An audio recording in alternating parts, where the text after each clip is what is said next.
ते वडील स्वतः उपाशी राहून मुलांना मात्र सर्व सुखसोयी देण्याचा प्रयत्न करतात ते म्हणजे वडील.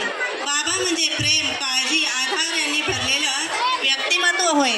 बाबा आणि मुलगी यांचं नातं काही वेगळंच असतं. प्रत्येक मुलीसाठी वडील म्हणजे तिच्या जीवनातील पहिला सुपर हिरो असतात. पाहूयात तर या लहान मुली आपल्या वडिलांबद्दल काय सांगता येते.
आताच्या या गीतासाठी शाळा व्यवस्थापन समितीचे माजी अध्यक्ष गोरख सोनवणे